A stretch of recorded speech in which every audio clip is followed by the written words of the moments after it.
Ah, the sweet sounds of spring. Don't you love it? The birds are singing and all those, other sounds. I love spring. Welcome to spring, Thrive Loud listeners. We made it. As you're transitioning from the brisk cold of winter into the sunshine-filled spring, make it your springtime resolution to listen to the inspirational speakers that we have here on Thrive Loud with Lou Diamond. Cleaning the house? Listen to Thrive Loud. Doing yard work? Thrive Loud. Going for a run outside? Thrive Loud, people! We put all of these shows together for you, our listeners, and you are totally missing out if you're not tuning in. So grab your phone, computer, iPod, whatever it is, subscribe to Thrive Loud on wherever you listen to podcasts, and start getting inspired. Pretty soon, you'll start thriving in your own life each and every day. Get ready to Thrive Loud with Lou Diamond. Welcome, everyone, to another episode of Thrive Loud with Lou Diamond, connecting you to the most inspiring and amazing people that are thriving each and every day. I'm your host, Lou Diamond. Today on Thrive Loud, we have a woman of many talents. Previously, in another life, she served for many years as a graphic artist. That changed when her parents became ill. Her journey as a serial caregiver to her husband, her father, and her mother gives her a unique perspective on life and death. She is the published author of the groundbreaking book, Dementia Sucks, A Caregiver's Journey with Lessons Learned. She shares her discoveries, insights, and humor with the world, encouraging people to wake up to the harsh realities of life before they become undeniable. She is a business consultant, trainer, and speaker, and reminds us, that which does not kill me makes me stranger, which I love that quote of yours. So, Thrive Loud listeners, Tracey Lawrence. Tracey, how are you today? Oh, I'm insane, Lou. It's so good to be here.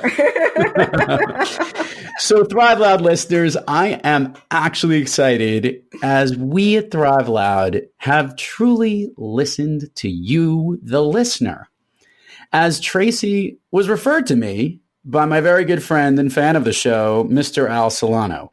Shout out to Al, who is still playing actual and fantasy baseball, if I'm pretty correct right now at this time of year. Al heard Tracey present recently and reached out to me and said, Lou, you got to have this woman, Tracey, on the show. I then had the most unbelievable pleasure of hanging out with her very, very briefly, but throughout the day, very recently in New York City, actually this past week. And what a wonderful soul she is, as you heard in the intro. And I can't wait to get started. And where I want to start with this, your book title says it all, and it's so freaking true. Dementia sucks, does it not? Oh, it utterly, utterly does suck, Lou. It's it's such a life-changing thing, not just for the person who gets it, but for everyone who cares about them. It's awful. Yeah, so let me dive in. You had a mom and a dad who obviously you had to nurse. Did both of them go through dementia, or was it one or the other? Explain that to the listeners so we have a little bit of an understanding. Yeah, I hit the lottery. Both of my parents succumbed to dementia. Fortunately for me, it was not simultaneous. My dad got sick in 2003. And he had been doing a magnificent job of pretending that he was okay. He was living in Florida, and my husband and I were living in northern New Jersey. And my dad was the guy who, he was the social guy, he was the finance guy, he was the entertainment committee, and he was just an all-round great human being. I loved him dearly, and I considered him my friend as well as my dad. And I would speak to him regularly on the phone, and he presented as being in really good shape, and everything was fine. Life was wonderful.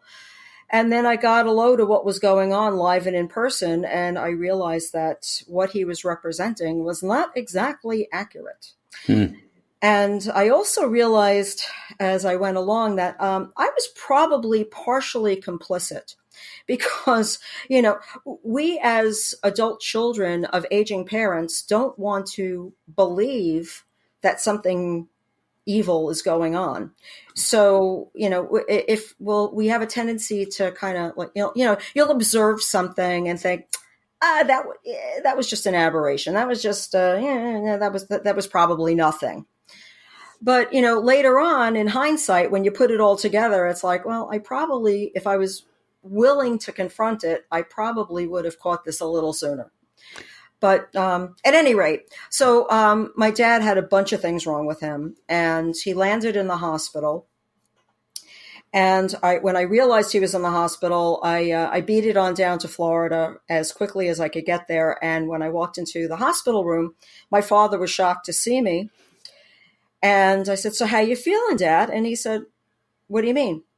I said, "Well, you're in the hospital. You're sick." "I'm sick?" And that was my introduction to dementia. So he couldn't remember like what just happened. Tracey, at that point, were your parents still together at that point? Was your mom also aware of what was going on as well? She was witnessing this as well? Yes. Okay. Yes. But she was in deep denial that this was a problem. I mean, she was, this is temporary. This is fixable. She did not want to believe that this was what was going on. And for her, there was a turning point when she realized that the gravity of the situation and that it wasn't going to reverse. And it was a tough transition for her, and it was rough. But I brought my parents up north to live with me while we sorted everything out and figured out what was actually going on with my dad.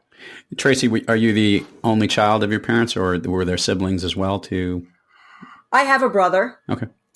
And when it came to my father's situation, my brother was more involved because he and my father had a relationship.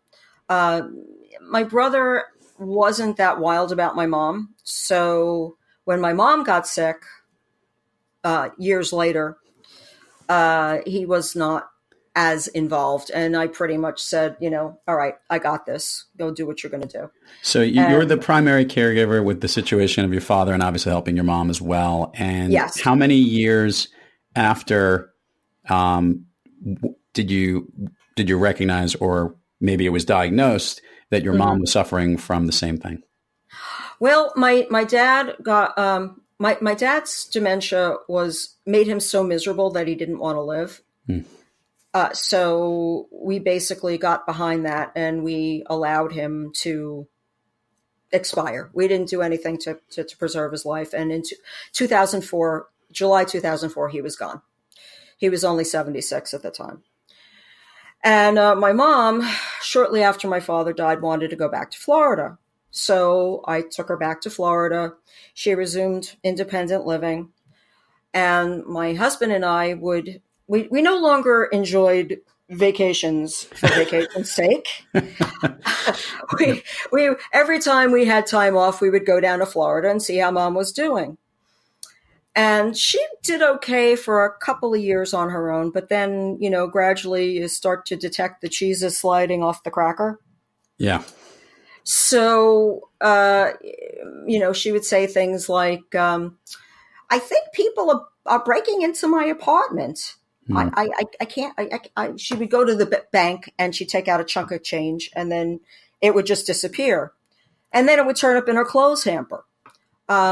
She told me that the heat in her apartment wasn't working. And of course, when you live in near Fort Lauderdale, Florida, you need heat all the time, right? You never know when it gets below 59 degrees over there, they think it's sub-zero temperature. So, but I do understand, right? Yeah. Get out the parka, here it comes.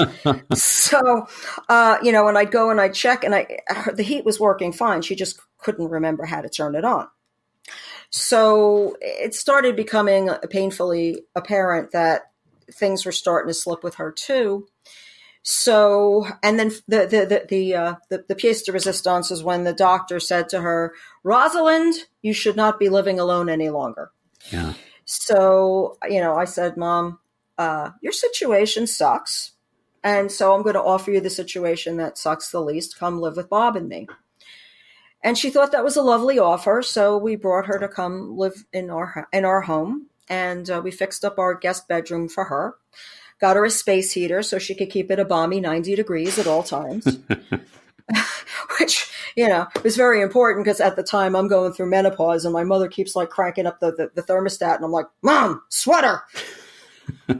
So, but, and there were a lot of things that went on in between, but essentially it just, the whole idea of her being by herself was not workable. And I felt that if I could prevent my mother from being alone and afraid, I was going to do that.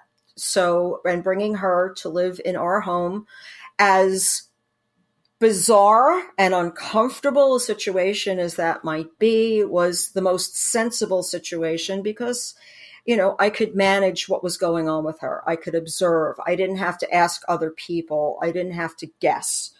So every day that went by, I could observe her. I could see the kinds of things that she was going through. And then one fateful day in December of 2010, she had a major psychotic break and she went completely bonkers. So it was at that point that I took her back to a geriatric doctor I had been taking her to see when she spent time with us. And we started treating her for Alzheimer's disease because she was diagnosed with what was called dementia of the Alzheimer's type. Because this is related to there's a Parkinson's dementia, I know, and then there's yes, right. Yes. Okay, yeah. Now my dad had vascular dementia, which was misdiagnosed all the way down the line. He was diagnosed with Pick's disease. That's a really cute one. That makes the sufferers act very lewd and inappropriate. They're fun people to have at a party. Cancer optional, as I understand it. Yes, right. Yeah. And so at any rate, so I figured it out myself because my dad had coronary artery disease. So the more research I did, the more it made sense that yes, he had vascular dementia. He was having little strokes go off in his head that was changing his symptoms on an ongoing basis. My mother's dementia was different in that there was kind of a progression, and hers was compounded by the fact that she was psychotic. And she had this incredible narrative that she created that replaced her long-term memory, which was really just incredible. She came up with characters that explained all the people who were around her. It was really interesting. I had no idea how creative my mother was until she lost her mind. Sorry for laughing at that matters. So wait, no, but please, I want to. It's good to laugh. I want to bring this in though. So before I really connect the dots here, how were you able to were you able to handle your mother's situation a little bit better because you had the first step of having to deal with your father? Yes. There were a lot of things that happened with my father that prepared me for dealing with my mom. One of the big ones is my parents were the rare creatures who actually had long-term care insurance. Gotcha. And I bless their financial advisor every day for having recommended it to them because while my father didn't really get to use his policy, which I know pissed him off big time, I used every single last dime in my mother's policy. Hey there! If you're enjoying how Lou is connecting with this guest in this interview, then just imagine how impactful he can be in person. As an international speaker and consultant, Lou Diamond is all about getting organizations to thrive through the power of connecting. To learn more about how you can hire Lou to speak at your company, your conference, or your next event, head on over to loudiamond.net and click the Book Lou button to learn more. He'll truly get everyone to thrive loud. All right, let's get back to the show. So with this experience and having met you in person, because these moments, thank you, by the way, for sharing with our listeners and with me, this personal story, which I know you shared obviously in a book, but to talk about it obviously is a different thing than to continue to go back and dwell on it. How are you able to take those experiences in your life and kind of pull it together and come up with these very effective messages to help people in this situation? Because I want to make this point, and this is the hardest thing that most people hate to hear, to your point, and what speaks right in line with you're all about. And that is that this is happening more and more, and there are people living longer. And obviously, with more and more people on the planet, this means more and more people are going to be suffering from some form of mental illness later in life. As you said, dementia, Alzheimer's, all of this. How are you able to pull that all together and come up with, I guess, this very effective lessons learned to help others? Well, that's a great question, Lou. Thank you. Well, for one thing, while I was taking care of my mother, one of the most beneficial things I did was keep a journal. And for me, writing has always been a way of dealing with profound emotional turmoil. So all that stuff that I wrote it served a number of purposes. First of all, it was just a place to expel all the bad stuff that I was feeling while I was going through it. It was also documenting everything that happened, so that later on, when this all became a blur, I could go back and say, oh, right, that did happen. And I am by nature a problem solver. And whenever I notice something that profoundly pisses me off and I don't see any answers, I search for answers. And if there is not an existing answer, then I keep moving forward until I find an answer that satisfies me. Once I do that, I want to share that answer that I have uncovered with others so that they can implement. So when my mom was at the end of her life and she was on hospice, she had been hospitalized twice in one summer. She developed sepsis and survived it, and made a dramatic comeback. She responded really well to physical therapy, and she was doing much better. And that was on a Thursday. They were the people at the facility where she was staying said, yeah, she's doing great. She can stand by herself. She can really, help us to help her. And the next day I get a call, Tracey, we had to send your mother to the hospital. She was bleeding out. There was so much blood. We don't even know where it was coming from. Oh, man. Yeah. And it turned out that her intestines had ruptured.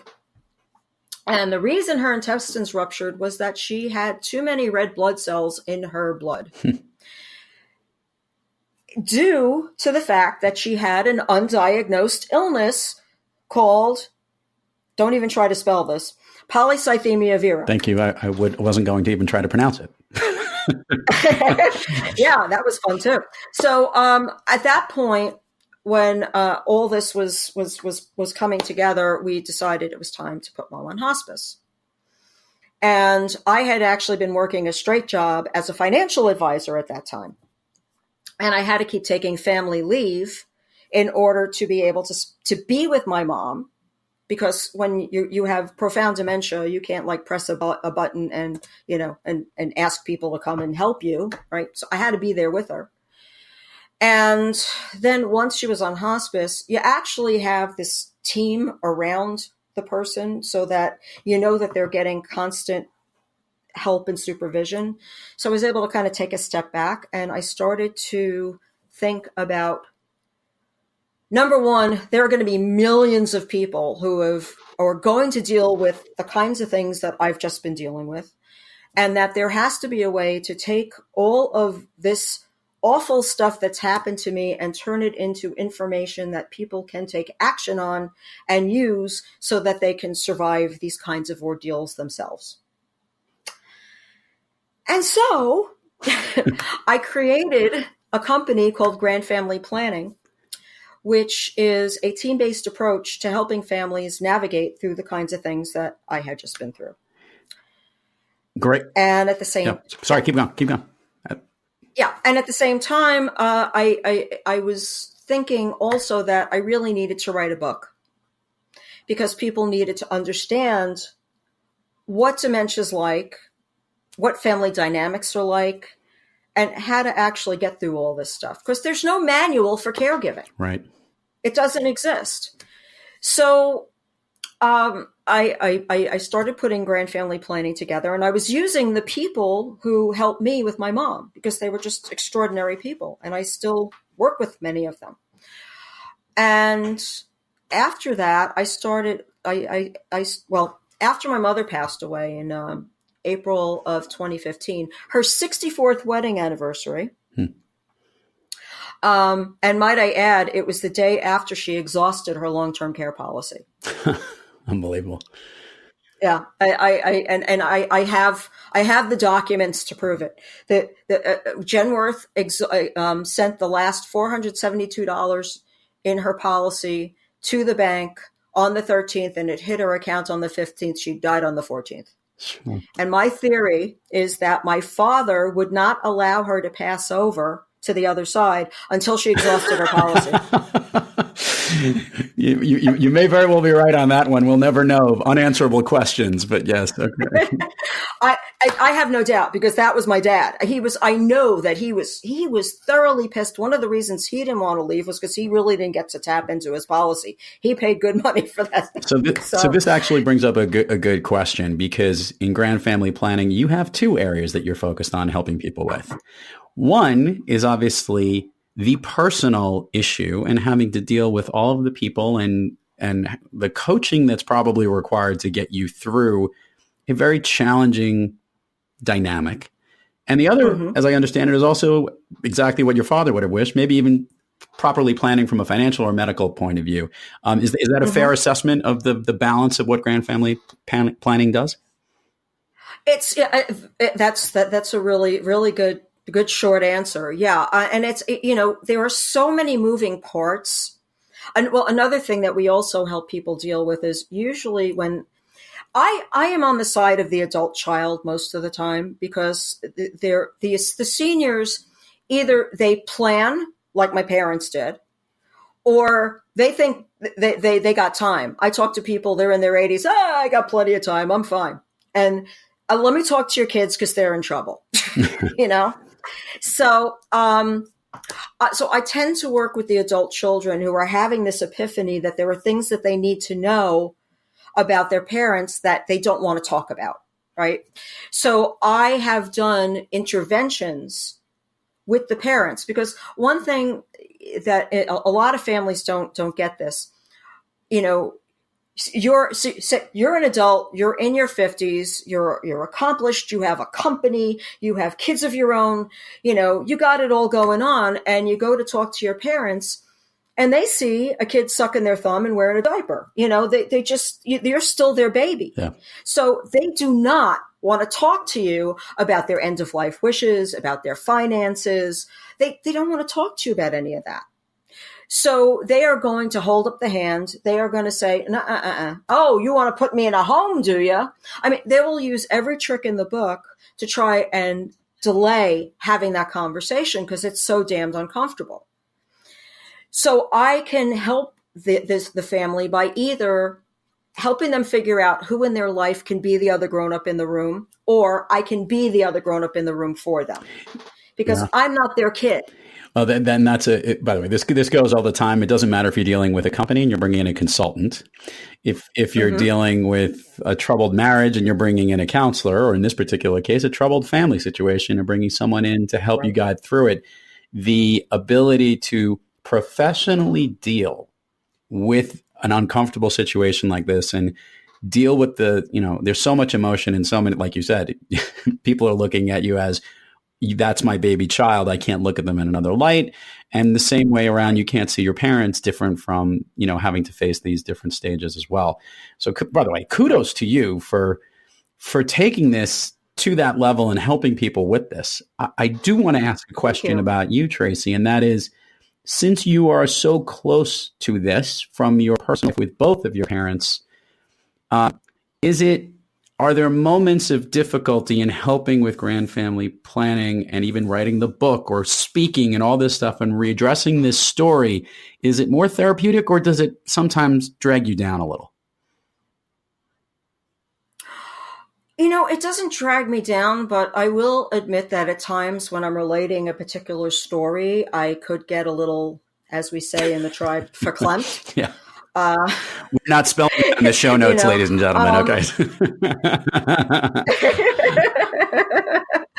But yeah, no, it does choke me up. I mean, I was talking to someone who will likely become a new client this weekend, and as she was relating her story, she was starting to cry, and I felt for her. My heart goes out to her. She's going through a very difficult time, and it's. We have to get comfortable with being uncomfortable. We have to, just understand that the job that I'm doing is so vitally important, and there aren't people doing this. I mean, there are some people who touch on it, but I'm approaching it from a much more comprehensive perspective, in that because I handled so much for both of my parents, and because I've continued on this path, I've seen so much, and I understand how badly off the rails a family can go if there's nobody for them to talk to. That I feel like I've been elected to do this. The universe has said, Tracey, you are uniquely qualified to do this job. So get with it, woman. So I'm doing it, and because somebody has to, and I have a nature that enables me to do it without getting too maudlin about it, and I understand there is a reward. There's something so satisfying about figuring out what it is you have to say or what it is you have to do to a particular person in order to get them to do what's right in the situation, even when, every fiber of their being is telling them it's wrong, because their emotions are based on old data. A lot of the problems that kids have with their parents is like based on, I can't do that to mom, but it's like, this is not the same mom who packed your lunch for school. This is mom who is falling apart. This is mom who can't be allowed to just, wander the streets because she's going to get lost in the neighborhood that she's lived in for the most of her life, because she no longer has the capacity.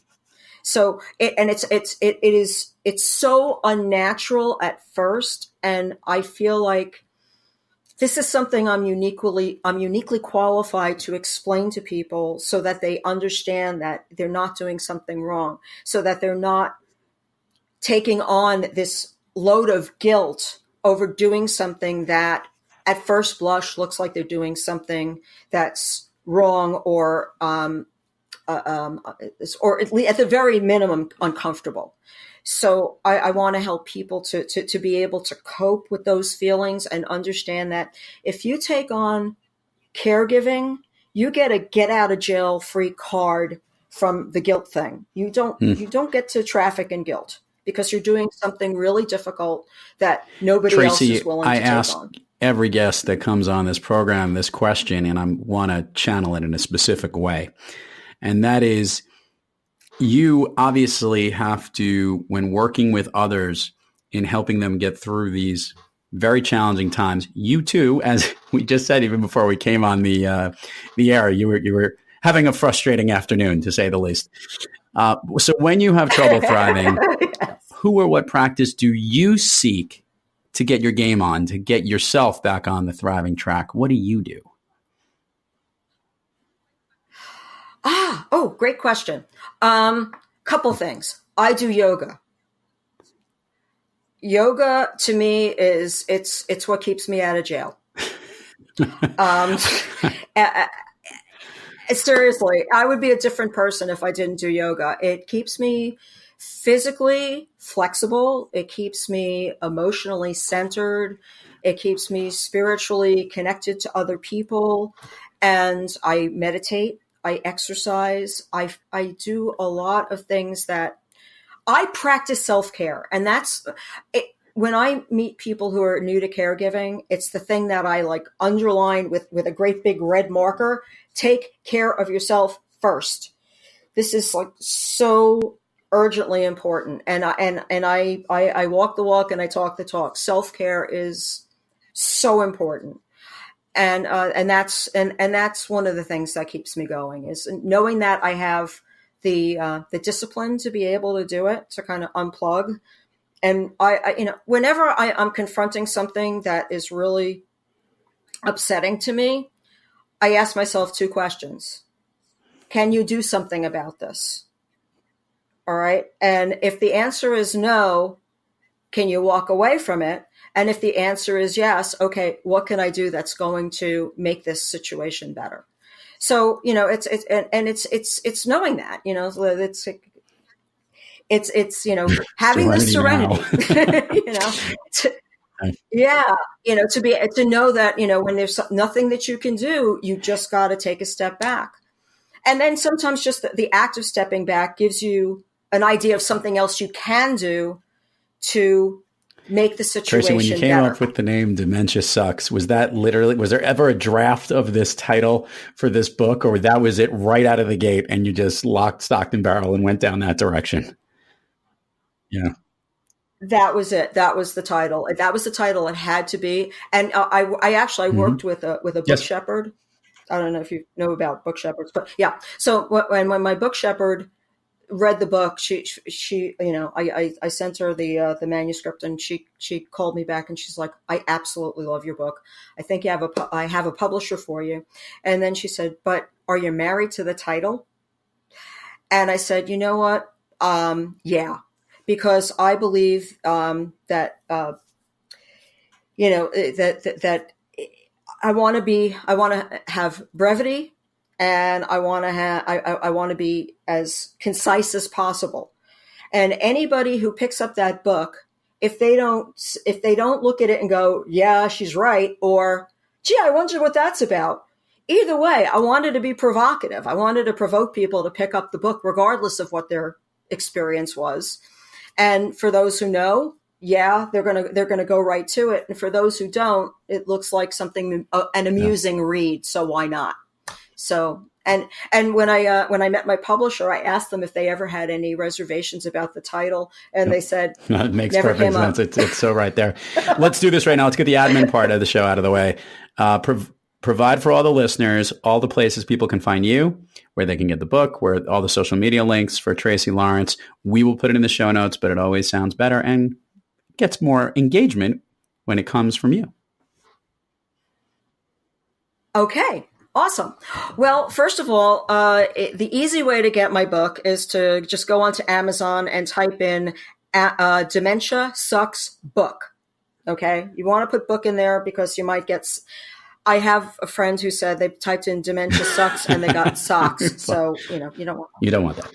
You don't want that.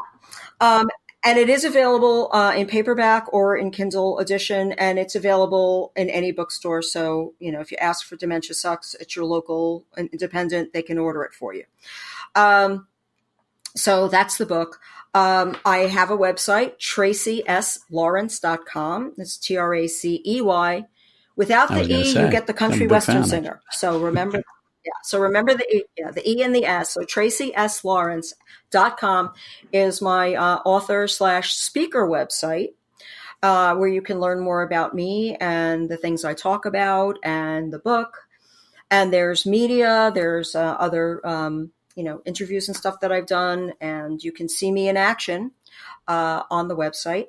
If you're looking for resources, if you're a caregiver or you're in that uncomfortable beginning spot where you are trying to figure out how to talk to aging parents and what to talk about, you can go to grandfamilyplanning.com.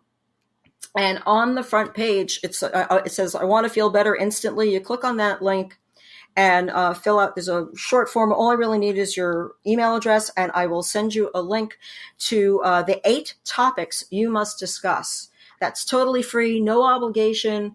And it's got some really great information. And I also have a resources list. It's a PDF with clickable links in it, so that if you're looking for places to get information once you're in the caregiving mode, some really great information is available in that free PDF. So please reach out.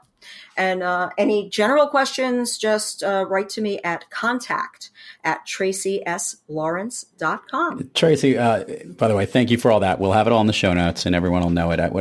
There were two things running through my mind as we try to bring this show to a close here. One, I wanted to say thank you to you.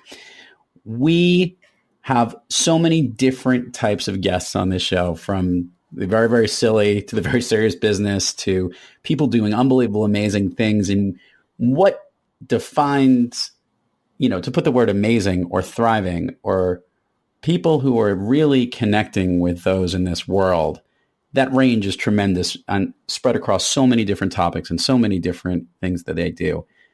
And I don't think I do enough of this on this show, because I actually think that to our point earlier in the conversation, more and more people in our lives are going to be facing this. And, with all the medical research and all the stuff that's going on, we only hope that we're able to treat it better in the future. But with all of that, they're still treating it and treating the people around you. And thank you for your help in helping so many people do that. I think that is so commendable and so honorable. And maybe you're right. Maybe you were put on this planet to do that, and you are living and breathing your superpower each and every day. So thank you for that. Thank you, Lou. I really appreciate that. That makes my heart go pity pat, pity pat. Thank you so much. Okay. So now with that, we're gonna make a smile a little bit here, because we know I've got to hang out with you for a little, and you're a fun person. I've got two different avenues out here, because we're gonna try to make it a little bit light, because laughter is important here.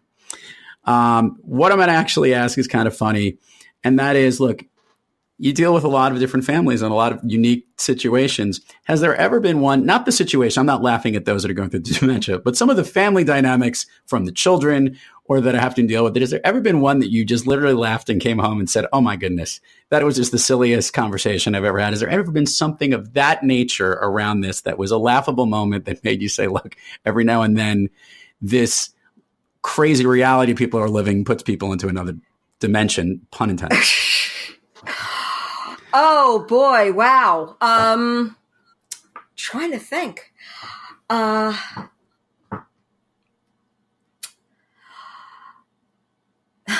I met this couple. They had their 94-year-old mom living with them. And this mom was driving them crazy. And while I was talking to the kids, the son of the mom living with them, and the daughter-in-law, and the daughter-in-law was she was so out there at this point that she was just like really ready to kill this woman. and I could tell by what they were telling me that she had dementia, and but they. And when I kind of like mentioned offhand, that's like, well, when people with dementia, blah, blah, blah, and just, she doesn't have dementia. And I'm like, yeah, okay. All right. We'll just leave that there right now. And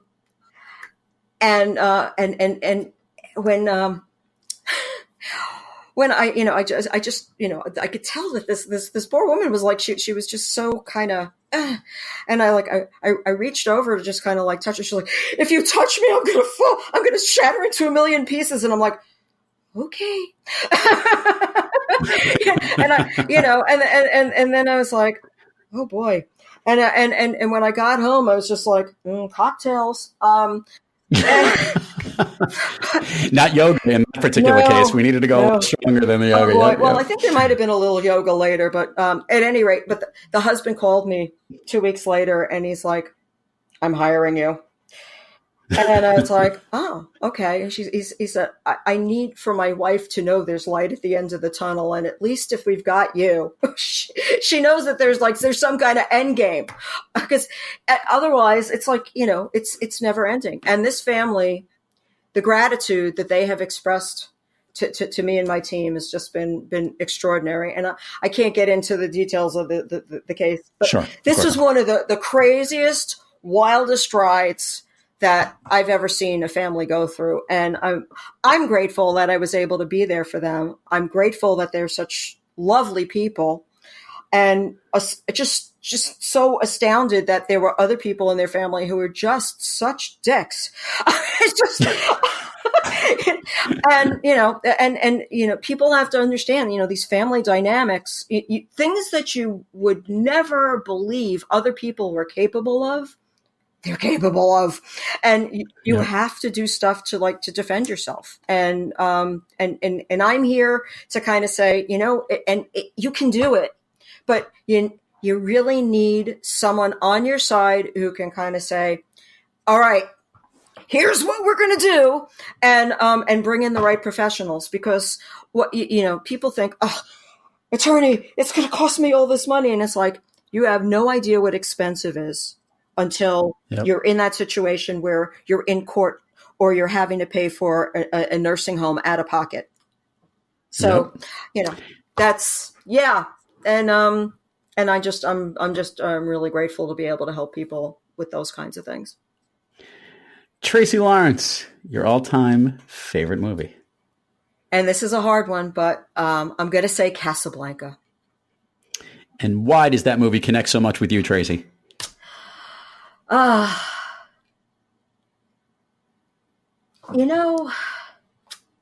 Louis, I think this is the beginning of a beautiful friendship. There it is.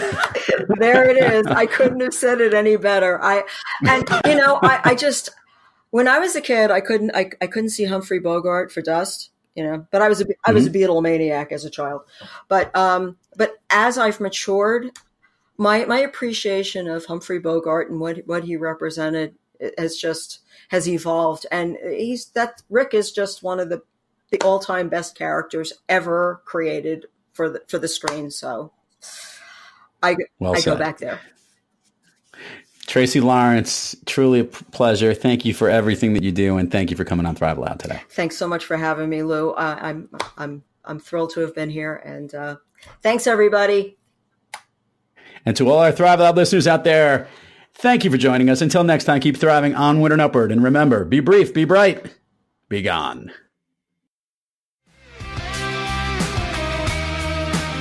You've been listening to Thrive Loud with your host, Lou Diamond. Make sure to subscribe on iTunes, Overcast, or wherever you get your podcasts. And follow us on Twitter, Facebook, and Instagram at Thrive Loud. Or find us on the web at thriveloud.com.